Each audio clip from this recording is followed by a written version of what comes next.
ગઈકાલે મારી પત્ની બહુ રોઈ કે મને તો લઈ જાઓ ક્યારેક ધરોઈ, એટલે એને લઈ ગાડીનો સેલ મારી ચપલું દબાઈને હું પહોંચી ગયો ધરોઈ, ગુજરાતના પહેલા એડવેન્ચર ફેસ્ટમાં.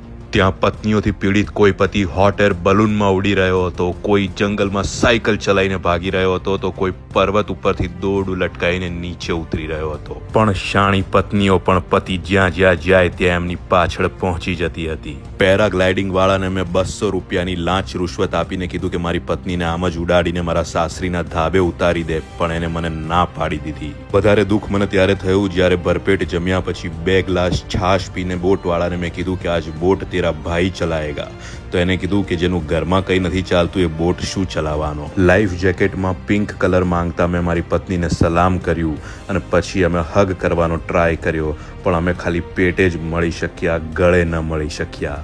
રસ્તામાં મને સફળતાની સીડી તો મળી, પણ મારા કરિયરની જેમ ખાલી 2 ડગલા ચાલ્યા પછી જ એ પતી ગઈ. એ વાતથી દુઃખી થઈ અને હું બોટમાં નીરવ શાંતિ શોધી રહ્યો હતો, અને શાંતિ મળ્યાનો નિર્દોષ અહેસાસ તમે મારા મોઢા ઉપર સ્પષ્ટપણે જોઈ શકો છો. રિટર્નમાં મેં જોયું કે એક છોકરીએ પોતાના પ્રેમની જાળ બુની હતી અને માસૂમ છોકરાઓ એમાં ટપોટપ ફસી રહ્યા હતા. ધરોઈ એડવેન્ચર પાર્કના 90 કિલોમીટરની અંદર જ વડનગર, અંબાજી, તારંગા અને રાણકી વાવ છે, તો આજે જ મુલાકાત લો.